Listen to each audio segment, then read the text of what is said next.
በስመ አብ ወወልድ ወመንፈስ ቅዱስ አሐዱ አምላክ አሜን። ገድለ አቡነ ተክለ ሃይማኖት። አንድ አምላክ በሚሆን በአብ በወልድ በመንፈስ ቅዱስ ስም አምኜ በአብ ስም እናገራለሁ፣ በወልድ ስም አምናለሁ፣ በመንፈስ ቅዱስ ስም አመልካለሁ። በስመ አብ አውሎግሶን ማለት ለመናገር መብት ይስጠኝ ማለት ነውና የእግዚአብሔር አብ ባለሟሎች ቸሮች አማላጆች የምትሆኑ እግዚአብሔር የልቡናዬን ዓይኖች ብርሃን ያደርግልኝ ዘንድ አሳስቡልኝ። እግዚአብሔር ያከበረው ቸር የአብ የወልድ የመንፈስ ቅዱስ ተክል የሚሆን ተክለ ሃይማኖት ከሠራው ከብዙ ሥራው ጥቂት ነግራችሁ ዘንድ የእግዚአብሔር ወዳጅ ሰማይን እንደ ጣሪያ ምድርን በውሃ ላይ እንደ ስጋጃ የዘረጋት እርሱ ድንቅ ረቂቅ የሚሆን የጌትነቱን ምስጢር ትናገር ዘንድ አዎን ዓይነ ልቡናህን ብሩህ ያድርግልህ እላለሁ። መጉደል ከሌለበት ከጌትነቱ ባሕር ቀድተህ ታረካን ዘንድ ማለት ፈጽመ ትነግረን ታስተምረን ዘንድ በበጎ ሥራ የሚጋደል የክቡር አባታችን የተክለ ሃይማኖትን ነገር ትነግረን ዘንድ ብሩህ በሚሆን በጌትነቱ ዕውቀት ልቡናህን ብሩህ ያድርግልህ በእውነት ለዘላለሙ አሜን። በቅዳሜ የሚነበብ የአቡነ ተክለ ሃይማኖት ገድል። ከዕለታት በአንደኛው ቀን ዘወትር ይጠይቀው የነበረ ባለጸጋ በጀማ ውስጥ አንድ ጠንቋይ አለ ብሎ ነገረው። እየመራውም ሄደ።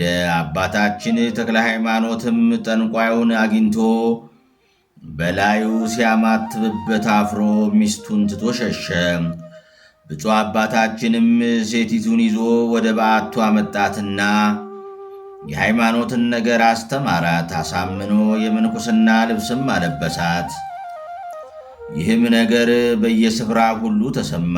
በውስጣቸው የሚኖሩ ሰዎችም ስለዚህ መሰከሩለት። ብዙዎች አጋንንትም ደግሞ እየጮኹ ወደ ዋሻው ደጃፍ ተጠጉ።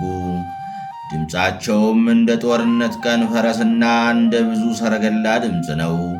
ከጩኸታቸው የተነሣ የዋሻይቱ አካባቢ ተነዋወጠች። የብፁዕ አባታችንም ደቀ መዛሙርት እጅግ ደነገጡ። አባታችን ተክለ ሃይማኖትም አውቆ ደቀ መዛሙርቱን አትፍሩ አላቸው። ከደቀ መዛሙርቱም ወደ ደጅ ወጥቶ ስላማተበባቸው ድል አደረግከን፣ አሳፈርከን እያሉ ሁሉም ተበተኑ። ይህንንም ሲናገሩ ደቀ መዛሙርቱ ሰሟቸው። ብፁዕ አባታችንም አጋንንትን ረገማቸው፣ እጅግም በረታባቸው። የሚያደርጉትን አይጡ። ባሰበውም ነገር ሁሉ ጌታችን ኢየሱስ ክርስቶስ ይረዳዋልና ከሰይጣናትም ጦር የተነሣ አይፈራም ነበር። በአንዲት ቀንም አባታችን ተክለ ሃይማኖት በጸሎት ላይ ሳለ እንደ ወርቅ የሚያበሩ ሁለት ቀንዶች ያሉት ታላቅ ዘንዶ መጣ። ብፁዕ አባታችንንም ሊውጠው ወደደ። ብፁዕ አባታችንም በላዩ ስላማተበበት ዘንዶው ከላይ እስከታች ተሰነጠቀ። ደቀ መዝሙሩን ጠርቶ ና ይህንን ዘንዶ ኤው አለው። ደቀ መዝሙሩም አይቶ እጅግ ደነገጠ። ብፁዕ አባታችንም እስኪ ከንዳውና ልኩን እወቀው አለው። ቢከነዳውም 60 ክንድ ሆነ። ሰይጣንም አንተ ክፉ ሰው በየቦታው ሁሉ አስጨነቅኸኝ፣ አሁንስ ግን የሸዋን ምድር በሙሉ ተውኩል እያለ ከሩቅ ጮኸ። ይህንንም ተናግሮ እንደ ትቢያ በኖ እንደ ጢስ ተኖ ጠፋ። ከዚያችም ቀን ወዲህ ሰይጣን መፈታተኑን ተወው። ብፁዕ አባታችንም ደቀ መዛሙርቱን ዛሬ እግዚአብሔር በእጄ ያዋረደውን የሰይጣንን ተንኰል አያችሁን? ከእንግዲህ ወዲህ ግን በዚህ ቦታ ላይ አቅም የለውም። እሁድና ሐሙስ ቀን እባብ የገደለ የክርስቲያን ወገን ሁሉ ኀጢአቱ ይሰረይለታል ብለህ ለልጆችህ ንገራቸው ብሎ ጌታዬ ኢየሱስ ክርስቶስ የነገረኝን አሁንም እነግራችኋለሁ፣ በልባችሁ ጠብቁት አላቸው። በአባታችን ጥገኝነት ለመኖር አንድ ብላቴና መጣና ከደቀ መዛሙርቱ ሄዶ ለብፁዕ አባታችን ንገሩልኝ ብሎ ለመናቸው።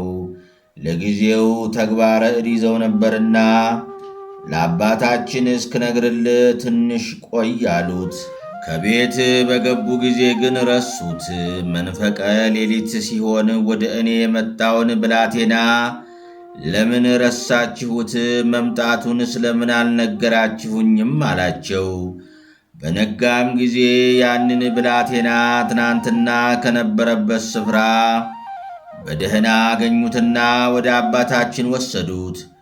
አባታችንም ባየው ጊዜ እጅግ ወደደው። ከጥቂት ቀን በኋላ የምንኩስናን ልብስ አለበሰውና በገድሉ የሚከራከር በሥርዓቱ የሚኖር ሆነ። ልጅም ያልነው አባታችን አቡነ ፊልጶስ ነው። ይህ አባታችን ግን ለመንፈስ ቅዱስ ማደሪያ ሆነ። ትንቢትም ይናገራል። ለደቀ መዛሙርቱም የዘነጉትን ሁሉ ያሳስባቸዋል። ዘርአ ሚካኤል የሚባል የግራርያ ሹም ይኸውም ሰሜን ሰገድ ነው። ብፁዕ አባታችንን ጠራውና ቤራ ወደሚባል ተራራ ወሰደው።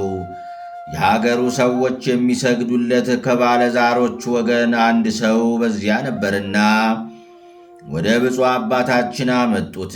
አባታችንም ባየው ጊዜ አማተበበት። በላዩም ያደረበት ርኩስ መንፈስ ጥሎት ሸሸ። ሰውየውም ያን ጊዜውን ሞተና ትልቅ ሽብር ሆነ። በመልከ ጼዴቅ ስም በዚያ ስፍራ ቤተ ክርስቲያን አነጸ። በጻድቃን ደግነት ሀገር ቀናች ተብሎ እንደተነገረ በብፁዕ አባታችን እጅ ያቺ ሀገር ዳነች። ከዚያ በኋላ ያ ሀገረ ገዢ የንጉሡን ጠላቶች ለመዋጋት ወደ አረብ ዘመተ።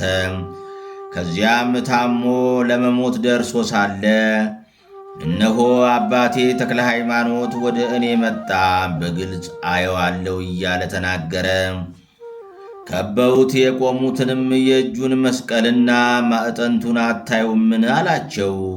ዳግመኛም ቸርነቱን ላሳየኝ እግዚአብሔር ክብር ምስጋና ይሁን አለ። ይህንንም ተናግሮ በክብር አረፈ። አስከሬኑንም ወደ ሀገሩ አመጡትና አባቶቹ በተቀበሩበት ስፍራ ተቀበረ። ስለ አባታችንም በረፍታቸው ጊዜ ልጆቹን እንዲጎበኝ ብዙ ቅዱሳን መሰከሩለት። ዳግመኛም ስሙን ከሚጠሩት ነፍሳት ሁሉ ጻድቅም ኃጥእም ቢሆን ወደ ክቡር አባታችን ተክለ ሃይማኖት ሳያደርሱት ወደ ዘለዓለም ርስቱ አያገቡትም ተብሎ ተነገረለት። ይህችም ነፍስ ባየችው ጊዜ አባቴ አባቴ ተክለ ሃይማኖት ሆይ እያለች ወደ እርሱ ትጮኻለች። እርሱም አባትሽ እኔ እነሆኝ ይላታል። ይህችውም ነፍስ ባየችው ጊዜ ወደ እርሱ ትጮኻለች።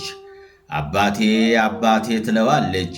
ብፁዕ አባታችንም ወደዚያች ነፍስ ተመልክቶ ስሙንም ለመጥራት ቢሆን መታሰቢያውንም በማድረግ በጎ ሥራ የተገኘባት እንደሆነ ወደ ፈጣሪው ያማልዳታል። በተሰጠውም ቃል ኪዳን ወደ ዘለዓለም ሕይወት ያደርሳታል። በዚያን ዘመን ታላቅ ተአምር ሆነ። ወራዙት መነኮሳትና ወርዟት መነኮሳያት በአንድ በዓት ይኖሩ ነበር። ሰይጣን በዝሙት ልጆቹን እንዳይተነኳኰልበት ብፁዕ አባታችን አስሮት ነበርና ክፉ ፈቃድ በማሰብ የወንድና የሴት ሥራ አይታሰብም ነበር። ለጸሎት በመንፈቀ ሌሊት በተነሱ ጊዜ ወንዱ የሴቲቱን ልብስ ይዞ ይህ ልብስ የእኔ ነው ይላታል። ሴቲቱም የወንዱን ልብስ ይዛ እንዲሁ ትለዋለች። እርስ በርሳቸው ይጓተታሉ።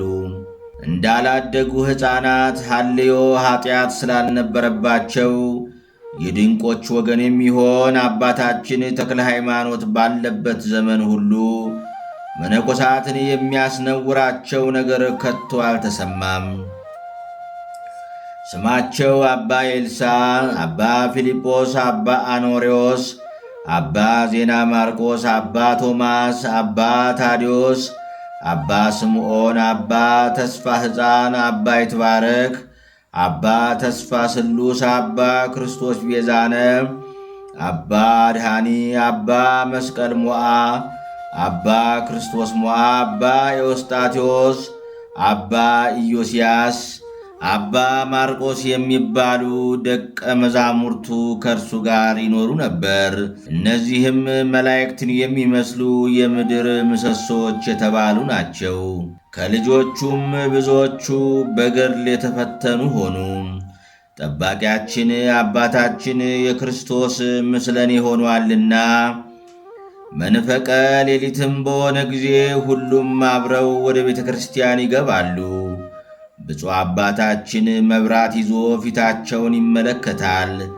መነኩሴውና መነኩሲትም ቢሆኑ የማያለቅስ ያገኘ እንደሆነ በመቋሚያ ይገጫቸው ነበር።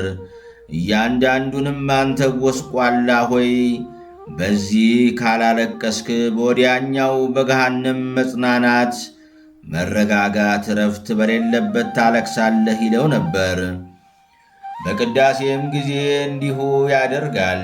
የቡራኬውንም ጸሎት በደገመና የሙታንንም ስም በጠራ ጊዜ እጅግ ይረዝማል። እስከ መጨረሻውም ድረስ አስቀድሞ ለእያንዳንዱ 150ውን መዝሙረ ዳዊት 15ቱን ነቢያት 5ቱንም መሐልይ ያደርሳል። ለሕዝብ፣ ለአሕዛብ፣ ለነገሥታት፣ ለመኳንንት፣ ለሀገርም ሁሉ ጸሎትን አብዝቶ ይጸልያል። ደቀ መዛሙርቱም ጥቂት ጥቂት የእርሻ ሥራ ጀመሩ። በውስጡ አተር ዘሩ። የዕለት ምግብ እንዲሆናቸው ጎመን፣ ሽንኩርት፣ ድንች ተከሉ። ሽኮኮ፣ ጦጣ፣ ዝንጀሮ፣ ጃርት፣ ሌሎችም አትክልት የሚያጠፉ ሁሉ ለአባታችን ለተክለ ሃይማኖት አዝመራችንን አጠፉብን ብለው ነገሩት። እኛ ወደ ቤታቸው መጣንባቸው እንጂ እነርሱ ወደ እኛ አልመጡብንምና ተዋቸው፣ እንደኛ ሥጋውያን ደማውያን ናቸውና አንግፋቸው አላቸው። ደቀ መዛሙርቱም ዝም አሉ። አውሬዎቹ ግን እየበረቱባቸው ሄዱ፣ አስቸገሯቸው፣ ከልካቸው አለፉ። በአንዲቱ ቀንም አባታችን ሲመለከት አንድ ግመር ዝንጀሮ መጥቶ የመበለቲቱን እጅ ይዞ በሁለተኛው እጁ የያዘችውን ነጥቆ ወሰደባት። በኃይልም ስለ ደበደባት ጮኸችና መነኮሳቱ መጥተው አስጣሏት። ብፁዕ አባታችንም ይህንን ግፍ አይቶ በዚህ ምድረ በዳ ያላችሁ አራዊት ሁላችሁ ቅዱሳን የደከሙበትን ገንዘባቸውን እንዳትዳፈሩ ከወሰንኩላችሁ ከልካችሁ አልፋችኋልና እኔ በማገለግለው በእግዚአብሔር ቃል የታሰራችሁ ሁኑ አላቸው። ከዚያ ቀን ጀምሮ አዕዋፍንና እንስሳትን የሚበሉ ሁሉ በአንድ አውሬ ጥፋት ሁሉ ታሰሩ። አባታችንም ባለበት ዘመን ሁሉ አህዮች በምድረ በዳ ያድሩ ነበር፣ የሚያስፈራቸውም አልነበረም። ሰዎች ዘርተው እስኪሰበስቡ ድረስ ከአራዊትና ከአዕዋፍ አዝመራቸውን አይጠብቁም ነበር። የሌሊትና የቀን ምግባቸውን የእግዚአብሔርን ቃል አድርጎ የወንጌልን ትምህርት በማስተማር ልጆቹን እንዲህ እየጎበኘ ኖረ። ዓለምንስ እንኳ አስቡትም ነበር። በሥራቸውም ሁሉ መላእክትን መሰሉ። አባታቸውም ራሱ ጌታ በጨለማው ሀገር ውስጥ እንደኔ ብርሃን ሁን ብሎ እንደነገረው የክርስቶስ ምስለኔ ሆነ። የደቀ መዛሙርቱንም ሐሳብ ሳይነግሩ ታውቆ የሚሆነውን ይነግራቸውና የተናገረውም ይፈጸም ነበር። ከዚህ በኋላ ክቡር አባታችን ተክለ ሃይማኖት አስቦ ወዮልኝ፣ ወዮታ አለብኝ፣ እውነተኛው ዳኛ በመጣ ጊዜ በዚያች ቀን ምን እመልሳለሁ? የሰማዩ አባቴን ፈቃድ ከሚሠራ በቀር ወደ መንግሥተ ሰማያት የሚገባ የለም ያለውን ቃሉን አላሰብኩምና አለም። ወይኔ ያን ጊዜ ወዴት እሸሻለሁ? ከሕያው እግዚአብሔር ከቁጣው ፊትስ ወዴት ሄጄ እማጸናለሁ? ወዮልኝ! ለሰማያዊው ሙሽራ ሰርግ በበጎ ሥራ ያልተሸለምኩ እኔ ወዮልኝ! ጨው ምግብን ሁሉ እንዲያጣፍጥ እርሱ ግን የሚያጣፍጠው እንደሌለ አልጫም ከሆነ በኋላ ከአፍአ ጥለው ሰዎች እንደሚረግጡት ሆኛለሁና አለም። መብራት ቢጠፋ የሚያበራለት የለም። ጨለማ ከሚወርሰው በቀር ባለመድኃኒትስ ማን ይፈውሰዋል? ራሱ የሚድንበትን መንገድ ካላወቀ ነፍሴም በእኔ ላይ እንዲሁ ሆነች። ሌሎችን አጣፈጥኩ፣ ለራሴ ግን አልጫ ሆንኩ። ሕሙማንን ፈወስኩ፣ ለራሴ ግን ሕመምተኛ ሆንኩ። ለዓለም አበራው፣ ለራሴ ግን ጨለምኩ አለም። ለዐይኖችህ እንቅልፍን ለቅንድቦችህም ማንጎላጀትን አትስጣቸው ያለውን የነቢዩን ቃል ደግሞ ለነፍሱ አሳሰባት። እንደ ወፍ ከድፊት እንደ ፌቆ ከወጥመድ ከጥፋትም ሁሉ ትድን ዘንድ ያለውን ያሳስባት ነበር። ይህንንም ተናግሮ በገዳም ውስጥ ግራና ቀኝ እጁን ለመዘርጋትና ለመቆም የሚያበቃውን ያህል ቦታ ትቶ በውስጥ በኩል 8 ስለታም ጦሮች፣ 2ቱን በፊቱ፣ 2ቱን በኋላው፣ 2ቱን በቀኙ፣ 2ቱን በግራው እነዚህን ሰውነቱን የሚወጉትን ተከለ። ከዚህ በኋላ ሰውነቱ ደከመ፣ ለእርጅናም ደርሶ እንደ ቀድሞ ወንጌልን ዞሮ ለማስተማር ባይቻለው፣ ስለዚህ በአንድ ስፍራ መቆምን ወደደ። ከዋሻውም ገብቶ ፈጽሞ የገድል ጣዕም እንደማያውቅና ዛሬ እንደሚጀምር ሆኖ አዲስ ገድል ጀመረ። በትረ በእጆቹ ሳይመረኮዝ እንደ ተተከለ አምድ ቆመ። የእግዚአብሔር ስፍራውን የያዕቆብ አምላክ ማደሪያውን እስካገኝ ድረስ ከመኝታዬ አልጋ አልጠጋም። ለዐይኖቼ እንቅልፍ ለቅንድቦቼም ማንጎላጀትን ለፊቴም ረፍትን አልሰጥም አለ። ከበዓቱ ሳይወጣ ሌሊትና ቀን ቆመ፣ አልተቀመጠም። ወደ ግራና ወደ ቀኝም አልተንቀሳቀሰም። ውሃም ቅጠልም ቢሆን ከቅዳሜና ከእሁድ በቀር በዚያ ወራት ምንም ምን አልቀመሰም። እህል ግን ከመነኮሰ ጀምሮ እስከ ዕለተ ሞቱ ድረስ አልቀመሰም። ፀሐይንም ጨረቃንም ከዋክብትንም በጋና ክረምትንም ቡቃያና አበባንም ፍሬውን አላየም። ዐይኖች ሳሉት እንደ ዕውር፣ ጆሮች ሳሉት እንደ ደንቆሮ፣ የሚናገር የተከናወነ አንደበት እያለው እንደ ዲዳ ሆነ። ከምስጋና በቀር ምንም ምን አይናገርም። ሌሊትና ቀንም እግዚአብሔርን አመሰገነ። ዓለምንም እንደ ትቢያና እንደ ጉድፍ ቈጠረው። ከክርስቶስ ጋር እንደ ተሰቀለ ሆነ። ልቡናውም ዘወትር ወደ አየር የተመሰጠ ነበር። እንዲህም ባለም ገድል ብዙ ዘመን ኖረ። ቁመትንም ካበዛ ወዲህ አንዲቱ የእግሩ አገዳ ተሰበረችና ደቀ መዛሙርቱ አንስተው አክብረው በሰበን ጠቅልለው ከመንበሩ እግር በታች ቀበሯት። ከዚህም በአንዲት እግሩ 7 ዓመት ቆመ። ከእነዚህም 4ቱን ዓመት ውሃ አልጠጣም።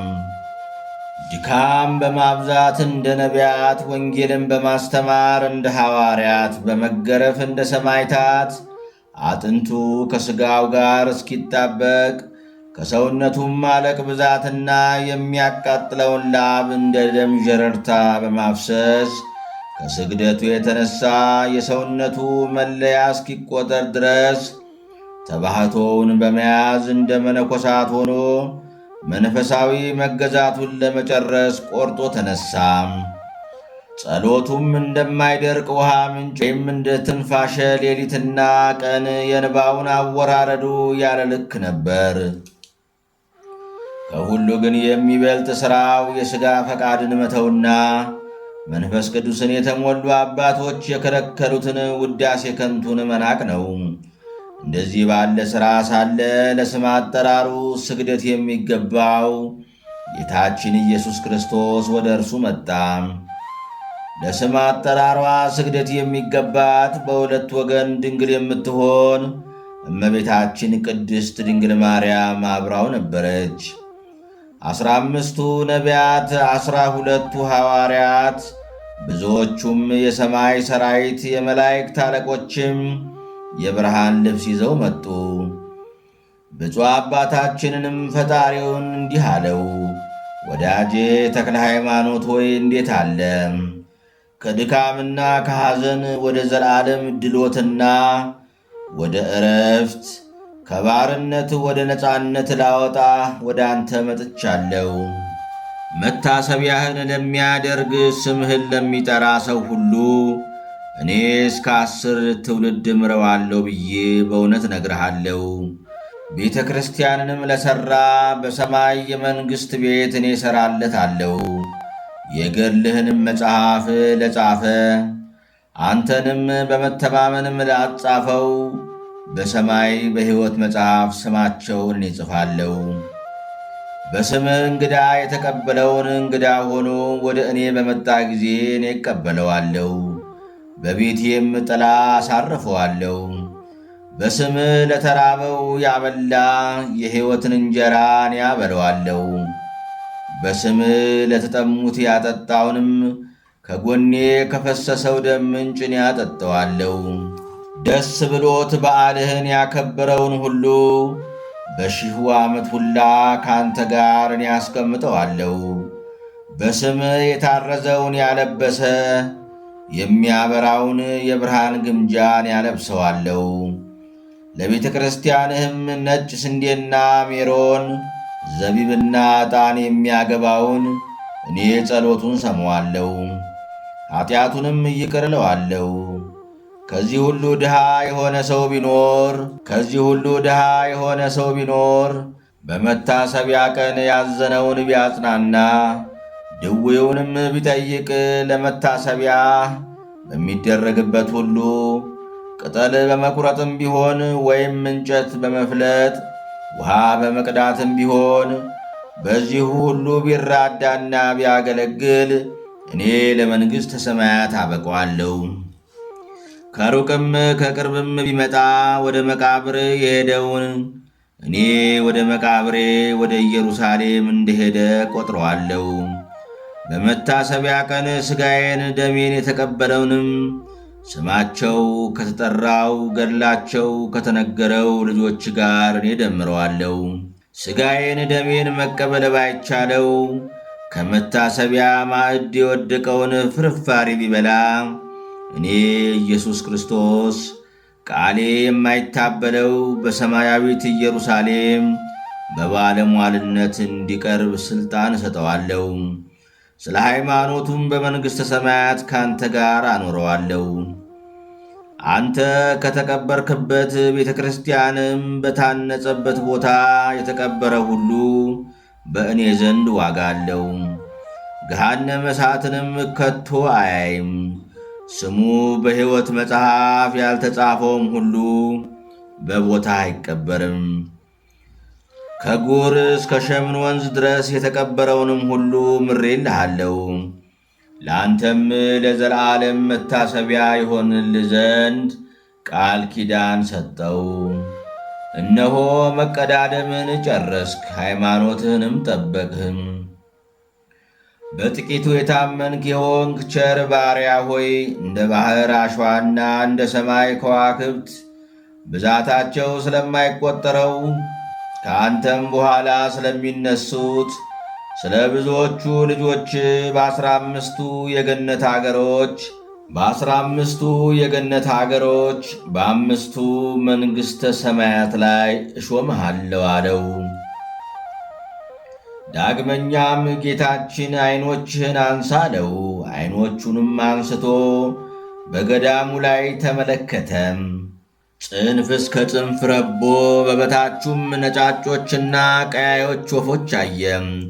ቁጥራቸውም እጅግ ብዙዎች ነበሩ። ብፁዕ አባታችን ተክለ ሃይማኖትም ጌታችንን አቤቱ ይህ የማየው ምንድን ነው አለው። ይህ የምታየው መንፈስ ቅዱስ ነው። በዚህች ገዳም ላይ እንደዚህ ይረባል። ዓለም እስኪያልፍ ከእርሷ አይርቅም። እሊህም ከበታችሁ የሚንቀሳቀሱት ወፎች በውስጧ በመንፈስ ቅዱስ ካንተ የሚወለዱ ልጆች ናቸው አለው። ብፁዕ አባታችንም ሥጋዬ ይቀበር ዘንድ ወዴት ታዛለህ አለው። ጌታችንም እስከ 57 ዓመት ከዚህ ይቀበራል። ከ57 ዓመት በኋላ ግን ይህቺ ዋሻይቱ ትናዳለች። በዚህች ገዳም አደባባይ በስምህ ታላቅ ቤተ ክርስቲያን ልጆች ሰርተው አስከሬንህን አፍልሰው በውስጡ ያኖራሉ። ይህ ሕይወቴ መንፈስ ቅዱስም በቁርባንና በጸሎት ጊዜም በላዩዋ ይረባል። በውስጧም ደስታና ፍቅር ይሆናል። በሕንፃዋም የጽድቅ መሠረት አደርገዋለሁ። ገዳምህን የሚቃረኗትንም አደክማችኋለሁ፣ ጠላቶቿንም አጎሳቁላችኋለሁ። በውስጧም ሆነው ጠብ፣ ክርክር፣ ዓመፅ የሚያነሳሱትን አጠፋችኋለሁ።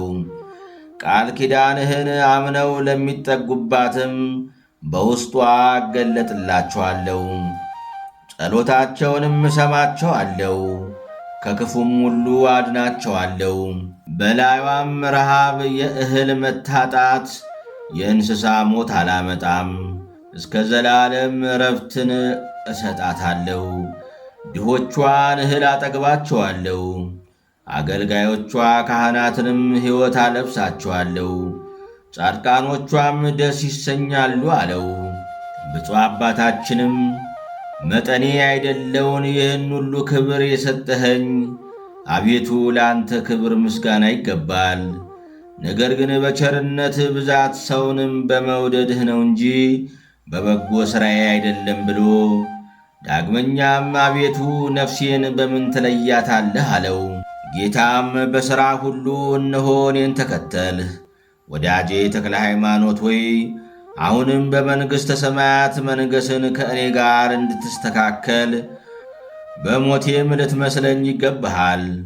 በጳንጦሱ ሰው በጲላጦስ ዘመን እኔ ሰማዕት ሆኛለሁና፣ ነገር ግን ከጠላቱ እጅ አዳምን አድነው ዘንድ እጆቼን እግሮቼን በመቸንከር በመስቀል እንጨት ላይ ተሰቅዬ ሞትኩ እንጂ እንደ ሰው ሁሉ በሌላ የሞትኩ አይደለሁም። ብፁዕ አባታችንም ጌታዬ ሆይ ወደ ሰማዕትነት አደባባይ ሄጄ በስምህ እንድሞት እዘዘኝ አለው። ጌታም መጋደልንስ ፈጸምክ፣ ከሞት በቀር ምን አልቀረህም አለው። እነሆ በክፉ ሞት ትሞታለህ። እሷንም እንደ ስቅለቴና ከአንተ በፊት እንደነበሩ ሰማዕታት ደም እቈጥርልሃለሁ። ነገር ግን ለብቻህ አይደለም። በዚህች ገዳም በዚህ በሽታ የሚሞቱትን ልጆችህንም ቁጥራቸውን ከሰማዕታት ጋር አደርጋለሁ፣ በመንግሥተ ሰማያትም ለአንተ እሰጣችኋለሁ አለው። ይህንንም ተናግሮ 3 ጊዜ ሳመውና ሰላምታ ሰጥቶት ወደ ሰማይ አረገ። ከዚህም በኋላ አባታችን ተክለ ሃይማኖት ልጆቹን ሁሉ ሰብስቦ የሙሽርነቱ በዓል እነሆ ቀረበ፣ የሰርግ ልብስ በመልበስ ተሸልማችሁ ለመሄድ ተዘጋጁ። የሙሽርነትንም የሰርግ ልብስ እንዳለበሰ እንደ አንድ ሰው ከእግዚአብሔር ክብር እንደራቀው አትሁኑ። በበጎ ሥራ ያልተሸለመ ሰው ወደ ሰማያዊው ሙሽራ ሰርግ አይገባምና። ጌታዬ ኢየሱስ ክርስቶስ በዚህች ሌሊት በክፉ በሽታ ትሞታለህ ብሎ ነገረኝ። ከእናንተም ከእኔ ጋር የምትሄዱ አላችሁ አላቸው። ለየራሳቸውም ስማቸውን ጠርቶ ነገራቸው፣ ቀኑንም አስረዳቸው። ጌታችንም የሰጠውን ቃል ኪዳን ሁሉ ነገራቸው። ደቀ መዛሙርቱም ሰምተው ደስ ብሏቸው አደነቁ። ከእርሱም ስለ መለየታቸው ያዘኑ አሉ። በዚህም በሽታ ገባባቸው። ስማቸውንም የጠራቸው መነኮሳትም በሕመሙ ተያዙ።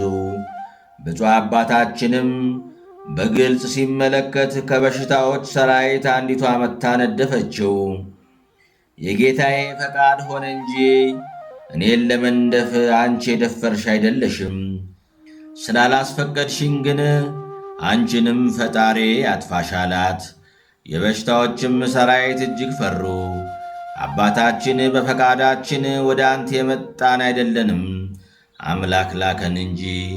ነገር ግን ጊዜያችን ሳይደርስ እንዳታጠፋን እንለምንሃለን አሉት። ብፁዕ አባታችንም በእኔ የተናገረውን ይፈጽም ዘንድ ጌታዬ እንደላካቸው አውቃለሁ። ነገር ግን እናንተንም ከእናንተም በኋላ የሚነሱትን የኋለኞቻችሁንም አውግዣችኋለሁ። ልጆቼን ልትገድሉ ወደዚች ገዳም ጌታዬ በላካችሁ ጊዜ ጻድቁን እንጂ ኃጥኡን አትግደሉ። እንጨቱንም ያለ ፍሬ አትቁረጡ። ብልሁን እንጂ ደንቆሮውን አትንኩ። ይኸውም የግዝት ሥርዓት እስከ ዘላለም ሕግ ይሆናችሁ አላቸው። ሁሉም እሺ እንዳልከን ይሁንብን አሉት። በዚህ ሕመም በተያዘ ጊዜ ልጆቹ ሁሉ ሴቶቹም ወንዶቹም ተሰብስበው ብዙ አለቀሱለት። አባታችንም ልጆች አታልቅሱ፣ ነገር ግን የሽማግሌውን አባታችሁን ቃል ስሙ። ከሁሉ አስቀድሞ እምነታችሁ በእግዚአብሔር ላይ ይሁን። በዚህ ሰንሰለት ማሰሪያ እንዳትያዙ እንደ ዓለም ሰዎች ስለ ልብስና ስለ ምግብ ሐሳብ አታብዙ። በየጊዜውም ሁሉ መጸለይን አታቋርጡ። በቤተ ክርስቲያንም ሌሊትና ቀን አገልግሉ። እግዚአብሔር በሚወደው ገንዘብ የሥጋ ንጽሕናን፣ ጾምን ውደዱ። ውዳሴ ከንቱንም የሚቀረውን የዚህን ዓለም ክብር አትውደዱት። እናንተስ የቀደሙትን አባቶች በመከራና በድካም ብዛት ከዓለም የወጡትን በመጋደላቸውም ክፉን ሐሳብ ድል የነሱትን ምሰሏቸው። ፍለጋቸውን ካልተከተላችሁ ልጆቻቸው አትባሉምና፣ በመከራቸውም ካልመሰላችኋቸው በደስታቸውም አትመስሏቸውምና፣ በድካማቸውም ካልተባበራችሁ ወደ ቤታቸው አትገቡም። አባቶቻችንም ያልኳቸው እነዚህ ናቸው። አባ እንጦንስ፣ አባ መቃርስ፣ አባ ጳኩሚስ፣ አባ ዮሐንስ፣ አባ ሲኖዳ፣ አባ በብኑዳ፣ አባ ብስንዳ፣ አባ በኪሞስ፣ አባ አርሳኒ፣ አባ አሞኒ፣ አባ ብሶይ፣ አባ ያሳይ፣ አባ ጳውሊ፣ አባ ፓውሊ ናቸው አላቸው። የቅዱሳንንም ሁሉ ስም ጠራና እነሱን መስላችሁ ኀጢአተኛ አባታችሁን እኔን ደግሞ ምሰሉ። ስለ ትሕርምትም በመብል በመጠጥ ልባችሁ እንዳይከብድ ሥጋ ከመብላትና ጠጅ ከመጠጣት ተጠበቁ። ለመመካትም በዓለማዊ ልብስ አታጊጡ። የመላእክት አክሴማ ከዓለማዊ ሥራ ጋር አይስማማምና። ዓለምንም በዓለምም ያለውን ሁሉ አትውደዱ። ዓለሙም ፈቃዱም ኃላፊ ነውና። የእግዚአብሔርን ፈቃድ የሚያደርግ ግን ለዘላለም ይኖራል። ልጆቼ ሆይ ትሩፋቱን ሁሉ በችኰላ ሰርታችሁ በጎይቱን ሃይማኖታችሁን አስከትሏት። ለነፍሳችሁ እንጂ ለሆዳችሁ አትገዙ። ሁላችሁም ወንድማማች ሁኑ፣ እርስ በርሳችሁም ተፋቀሩ። ከመንፈስ ቅዱስ የሚገኝ ፍቅር ኀጢአትን ያጠፋልና የነፍስንና የሥጋንም ርኩሰት ያነጻልና። ይህንንም ብትጠብቁ በእውነት ልጆቼ ናችሁ፣ የሕይወትንም ፍሬ የምታፈሩ ትሆናላችሁ። ወደ እግዚአብሔርም ፊት በክብር ትደርሳላችሁ። ኤልሳዕም ስለ እኔ አባት ይሁናችሁ፣ እስክልክባችሁም ድረስ ከእኔ በኋላ ይቁምላችሁ፣ ነገር ግን በሹመቱ አይቆይበትም። ልጆቼ ሆይ ሰላም ለእናንተ ይሁን። እንግዲህ ወዲህ ግን ተሰናበትኳችሁ። የእግዚአብሔር ፍቅሩ የክብሩም ባለሟልነት የረዳትነቱም ሀብት ዘወትር ከእኔና ከሁላችሁም ጋር ለዘላለሙ በእውነት ይኑር፣ አሜን። ይህንንም ከተናገረ በኋላ በዕብራውያን በወርሃ 17 በሮማውያን በአውግስጦስ 16 በግብፃውያን በነሐሴ 24 ቀን በሆነ ጊዜ በዚህች ሌሊት ሕመሙ ጸናበትና ሊሞት ደረሰ። ከበውትም ያሉ ልጆቹ አለቀሱ። ዋሻውንም ብርሃን ከበበው። በዚያውም ስፍራ ነፍስና ሥጋን ደስ የሚያሰኝ ልብ የሚመስጥ በጎ ሽታ መላ። ድንጋጤ እስኪይዛቸው ድረስ አንዲቱም መነኩሲት በችኮላ አባታችን ሆይ የበደልንህን ይቅር በለን አለች። አባታችንም በማወቅ ወይም ባለማወቅ የሠራችሁትን ዕዳ በደላችሁን እግዚአብሔር ይቅር ይበላችሁ አላቸው። ዳግመኛም አባታችን በቃልህ የታሰሩ እንዳሉ ፍታ አለችው። ብፁዕ አባታችንም ከሰው እስከ እንስሳ ድረስ የታሰሩ የዱር አራዊትም ሁሉ የተፈቱ ሆኑ። የዱር አራዊትና አዕዋፍም አፋቸው በታሰሩ በ18 ዓመት ተፈታ። ይህችውም መነኩሲት ልትራቀቅ ወዳ ለእኛም ለእነሱም ብዙ ድካምን አመጣች። ይህንንም ካለች በኋላ ሁሉም ከፍርሃታቸው ብዛት የተነሣ ወጡ።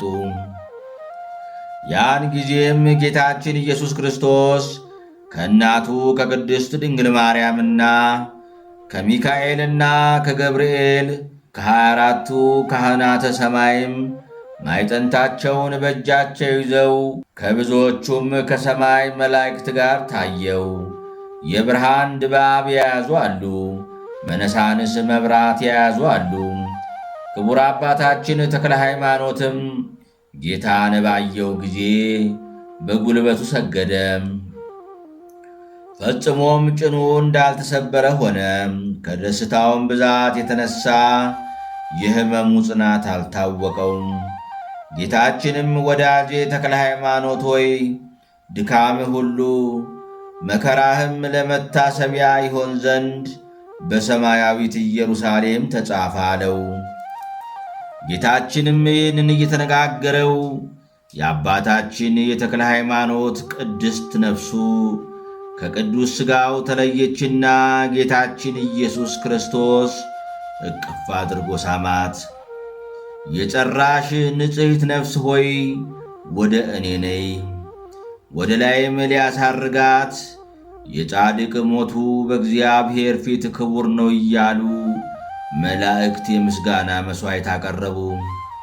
በዓለም የደከመ ለዘላለም ይድናል፣ ጥፋትንም አያይምና። እግዚአብሔር የሠራት ቀን ይህች ናት፣ በእርሷም ደስ ይበለን ሐሴትም እናድርግባት ያሉ አሉ። ብዙዎችም የሰማይ ሠራዊት በዳዊት ቃል ያመሰግናሉ። ሁሉም ቅድመ ዓለም ለነበረ ዓለምንም አሳልፎ ለሚኖር ለእግዚአብሔር በሰማይ ምስጋና ይግባው፣ ሰውንም ለወደደው በምድር ሰላም ይሁን ይላሉ። ይህንም እያሉ ከአብ ከመንበሩ ፊት አደረሷትና ከዚያ ሰገደች። ወስደውም በሕይወቷ ወዳየችው ወደ ዘላለም ርስቷ አስገቧት። ጌታችንም ወዳጄ ተክለ ሃይማኖት ሆይ ይህንን የመንግሥት አዳራሽ በሰው ልጅ ሐሳብ የማይለካውን ውሰድ አለው።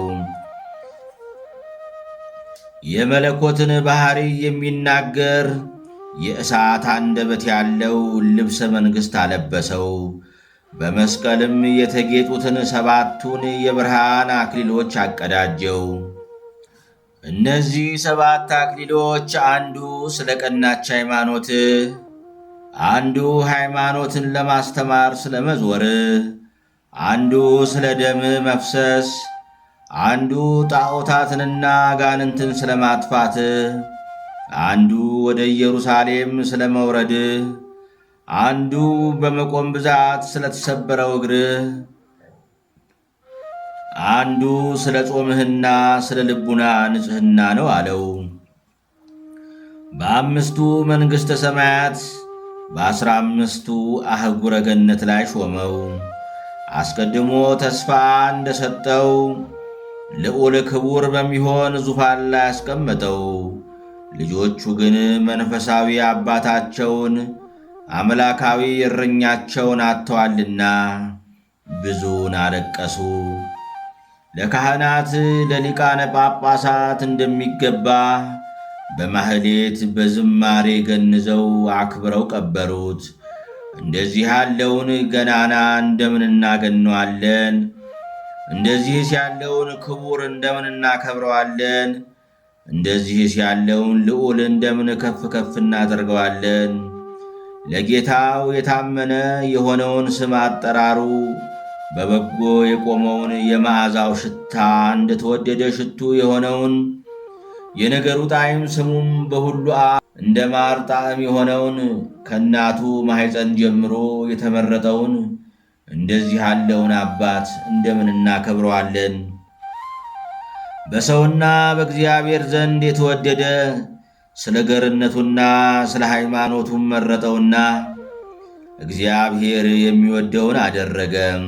ከኋላውም የተባረከና የተመሰገነ ዘር የሚናገሩበትን ስም ተወ። ሥጋውም በክብር ተቀበረ። የሚያውቁትና በፍቅሩ የሚያጌጡት የተመሰገኑ ናቸው። ብፁዕ አባታችንም እንደተናገረው አባታችን ኤልሳዕን አበምኔት አደረጉት። ስማቸውን የጠራው ልጆቹ በክብር አረፉ። ቁጥራቸውም 14 ነው። አባታችንንም ከቀበሩት በኋላ ወደ አዝመራቸው ቢመለከቱ አራዊት በልተው ጨርሰውት ነበርና ያገኙት ነገር አልነበረም። በዚያችም ቀን የበሉት ድንችና ሽንኩርት 80 መደብ ሆነ። ወፎችም እንደ ልማዳቸው አስጨነቁ። ጅቦችም ገና በቀን አህዮችን፣ ላሞችን ይበሉ ጀመር። ብፁዕ አባታችን ተክለ ሃይማኖት ባረፈ በሦስተኛው ቀን የአባታችን የእህቱ ልጅ ስሙ አምደ መስቀል የሚባል በደግነቱ የተመሰገነ አንድ ዲያቆን መነኩሴ አረፈ። ወስደው ሊቀብሩት ገነዙት። በአስከሬኑም ላይ የሙታን ጸሎት ከተደረሰ በኋላ ተንቀሳቀሰ። መግነዙን ፈተው ምን ሆንክ ብለው ጠየቁት። እንደምታዩኝ ሞትኩም፣ ከእውነተኛውም ገዥ ከእግዚአብሔር ዘንድ ወስደው አቆሙኝ። ከዚያም ወደ አባታችን ወደ ተክለ ሃይማኖት ቤት ወሰዱኝ። እርሱንም የፈራሽ የበስባሽ ሰው አንደበት ሊናገረው በማይቻል ክብር አየሁት። የሀገሩንም ጽዳት የሚመስለው የለም። መብረቅም ፀሐይም ቢሆን አይመስለው። አክሊሉም ከፀሐይ 7 እጅ ያበራል። ያየሁትንም ሁሉ ክብሩን ልናገረው አልችልም። ሄደ ለልጆቼ ኤልሳዕ ወደ እኔ ይምጣ፣ ፊልጶስ በመንበሬ ይቀመጥ፣ በዘመኑ የስሜ ዝና በዓለም ሁሉ ይነገራልና አለኝ። ዳግመኛም እነሆ እግዚአብሔር የምታበራ ሀገር የተዘጋጀችውንም የመንግሥት አዳራሽ ቀድሞ እንደነገርኳችሁ ሰጠኝ። መታሰቢያዬን እንዲያደርጉ ከዚህም እንዲመጡ እናንተም ደግሞ ለሚመጣው ትውልድ ንገሩ በላችሁ አለኝ። ዳግመኛም ይህ የምታየው አዳራሽ በመቃብሬ ላይ ነው። ጌታዬም ዓለምን ለማሳለፍ እስኪመጣ ድረስ እንዲሁ ይኖራል። ይህንንም ለሚመጣው ትውልድ ንገሩ አለኝ። የጽድቅ ባለቤትም እንዲሁ አዘዘ። እኔም ይህንኑ ልነግራችሁ መጣሁ አላቸው። ያም ዲያቆን የመልእክቱን ነገር ፈጽሞ አረፈና በክብር ቀበሩት። ይህም ከ3 ወር በፊት ተፈጸመ። አባታችን ኤልሳዕም አረፈ።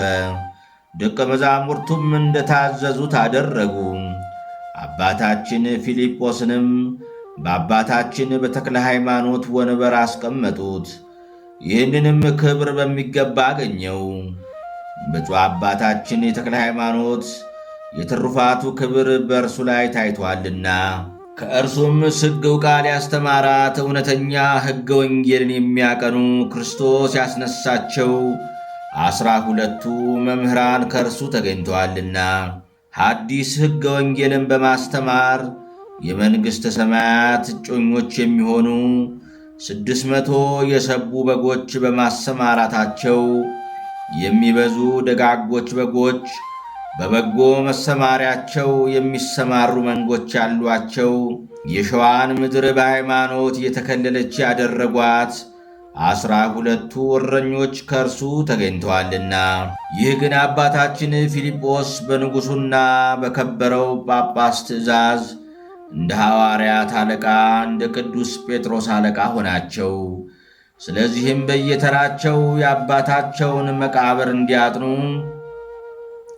ከየሀገራቸውም ተሰብስበው በፍቅር መታሰቢያውን እንዲያደርጉ ሥርዓት ተሠራ።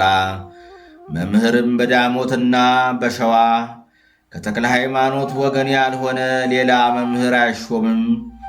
ይኸውም በአባታችን በፊልጶስ የመምህራን አለቃ በሚሆን በዘመኑ በግዕዝ ተሠራ። እርሱ ግን በምግባር በሃይማኖት ሹመቱን ካዘጋጀ በኋላ ስለ ክርስቶስ በመከራና በመገረፍ በመታሰርና በመሰደድ ከተሰደደበት እስከ ማረፍ ደርሶ ሰማዕት ሆነ። የእሊህ የሦስቱ አባቶች አባታችን የተክለ ሃይማኖት ጸሎትንም የሚወድ የአባ ኤልሳ ትዕግሥትንም የለበሰው ድንግል ሰማዕትም የሆነው የአባ ፊልጶስ ጸሎታቸውና በረከታቸው የድካማቸውም ዋጋ የረዳትነታቸውም ልመና ከእኛ ጋር ትኑር። በየሰዓቱም በየጊዜውም ሁሉ ከእኛ ሳትርቅ ከኀጢአት ሞት በእውነት ለዘላለም ታድነን። የአባታችንም የተክለ ሃይማኖት የዘመኖቹ ቁጥር 99 ዓመት 8 ወር ከ5 ቀን ነበር። እንደዚሁም በእናት በአባቱ ቤት 22 ዓመት፣ በከተታ 3 ዓመት፣ በዊፋት 7 ወር፣ በዳሞት 12 ዓመት፣ በአምሃራ 10 ዓመት፣ በሐይቅ 10 ዓመት፣ በደብረ ዳሞ 12 ዓመት የትግራይ ገዳማትን በመዞርና ኢየሩሳሌም በመሄድ 1 ዓመት፣ 1 ወር ዳዳ በሚባል አገር 29 ዓመት ከ5 ቀን በደብረ አስቦ ገዳም ኖረ። እንደዚህም ሕይወቱን በበጎ እርጅና በለምለም ሽምግልና በገድልም ጎልማሳ ሲሆን እስከሚያርፍበት ዘመን እግዚአብሔርን ሲያገለግለው ኖረም።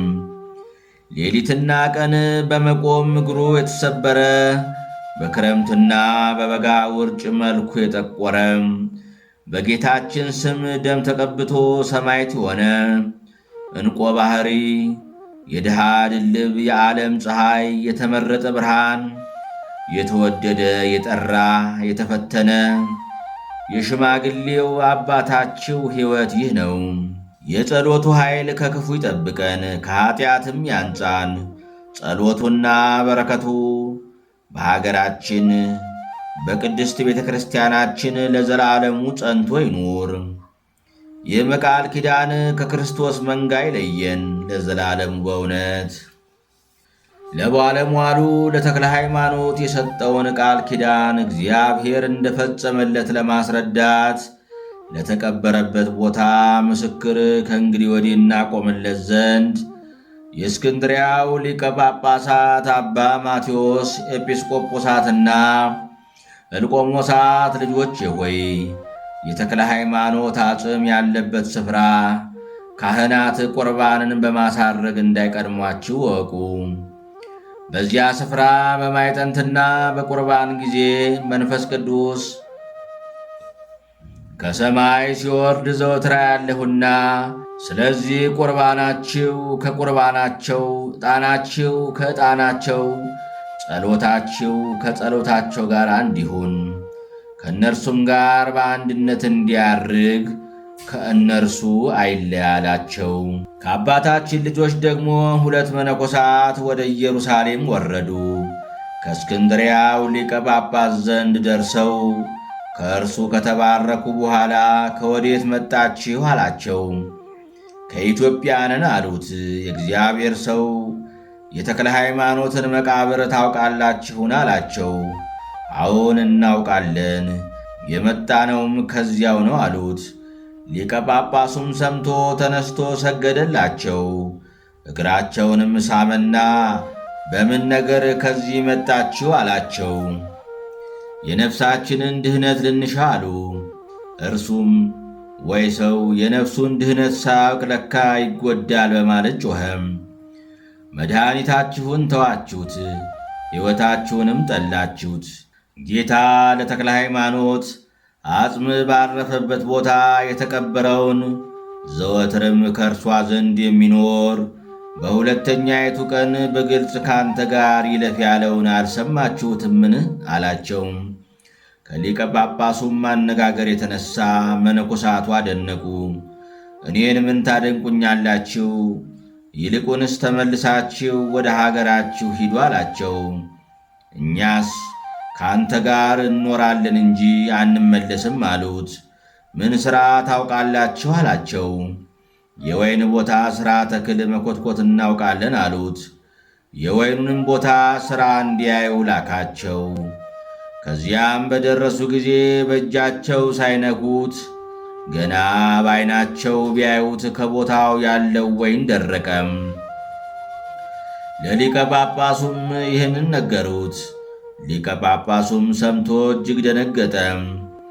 እነዚያንም መነኮሳት አስጠርቶ ባያችሁት ጊዜ የቦታዬ ወይን እንደደረቀ ስለ እናንተ ነግረውኛልና ፍጥረታችሁ ምንድን ነው? አላቸው። ችግረኞቹ ሰዎች እኛስ ከተክለ ሃይማኖት ልጆች ወገን ነን አሉት። ሊቀ ጳጳሱም ከተክለ ሃይማኖት ልጆችስ ወገን ብትሆኑ ደረቁስ እንኳ እርጥብ በሆነ ነበር። ለምለሙ የቦታዬን ወይን ባያችሁት ጊዜ የደረቀ አይደለምን? ሐሰተኞች ናችሁ እንጂ ከተክለ ሃይማኖት ልጆች ወገን አይደላችሁም አላቸው። አባታችን ሆይ ሐሰት እንዳልተናገርን ነፍሳችን በእጁ ያለች እግዚአብሔር ምስክራችን ነው አሉት። እንኪያ የቦታዬ ወይን ስለምን ደረቀ? አላቸው። እንጃ የሆነውንስ ነገር አናውቅም አሉት። በተክለ ሃይማኖት መቃብር የተሾመውን አበምኔት ተሰናብታችሁታልን? አላቸው። አባታችን አልተሰናበትነውም አሉት። ሊቀ ጳጳሱም እጆቹን እያጨበጨበ የቦታዬ ወይን ስለዚህ እንደደረቀ አሁን ገና አወቅኩት አለም። ሊቀ ጳጳሱም ለእነዚህ መነኮሳት በመላእክቶቹና በእግዚአብሔር ዘንድ ተክለ ሃይማኖት ክቡር ነው፣ ዘወትርም መንፈስ ቅዱስ በመቃብሩ ላይ ይረባል። በተክለ ሃይማኖት ወንበር የተቀመጠ ተክለ ሃይማኖት ነው። አሁንም ወደዚያ ሂዱ። ያለ ተክለ ሃይማኖት መቃብር የመዳን ተስፋ የላችሁም። የወይኔንም ቦታ አታጥፉ አላቸውና ከእርሱ ተባርከው ወደ ሀገራቸው ተመለሱ። የሊቀ ጳጳሱም የወይኑ ቦታ ለመለመች፣ ብዙንም አፈራች።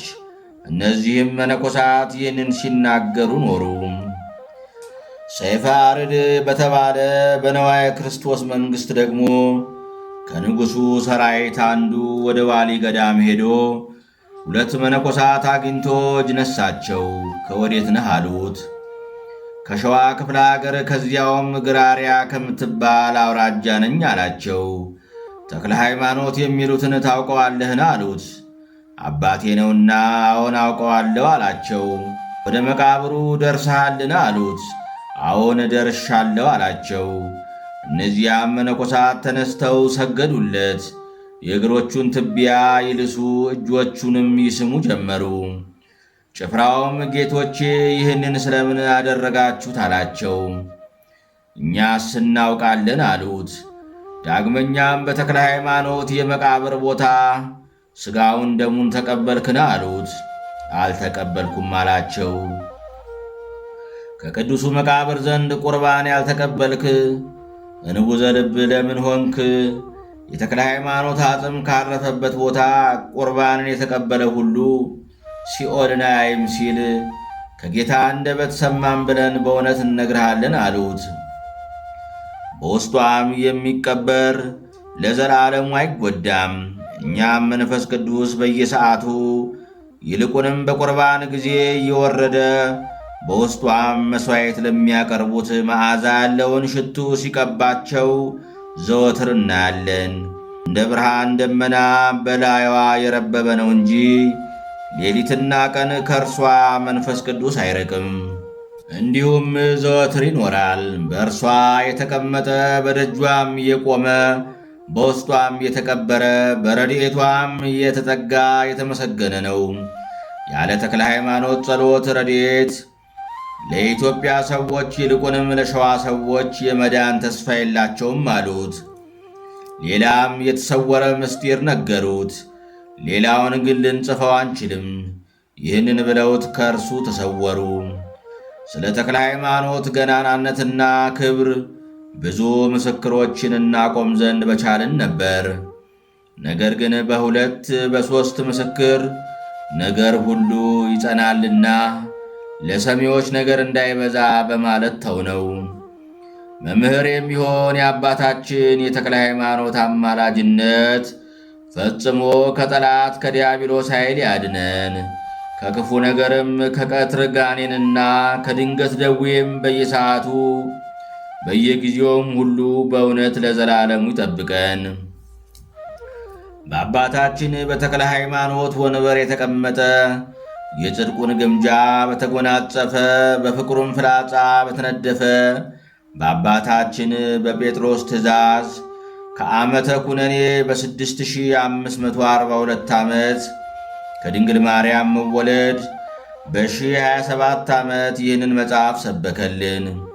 ከብልህ ልጅ መወለድ በ1042 ከኢትዮጵያ እምነት በ699 ከአንጾኪያ ሰማዕት በ754 ከጉባኤ ኒቅያ ሃይማኖት በ814 ዓመት የፀሐይ በቅቴ 3 የጨረቃ በቅቴ 23 ዕለተ ዮሐንስ ቀዳሚት ሆና ሳለ በወንጌላዊው ማርቆስ ተራ ዘመን አባታችን ጴጥሮስ በተሾመ በ10ኛው ዓመት ክብር ምስጋና ይግባውና በእግዚአብሔር ፈቃድ ጽሕፈቱ ተፈጸመ። ስሙ ለብቻው ከፍ ከፍ ብሎአልና ሃይማኖቱ የቀና በኀጢአቱ የረከሰ ከተክለ ሃይማኖት ልጆች አንዱ መተርጉም እንዲህ አለ።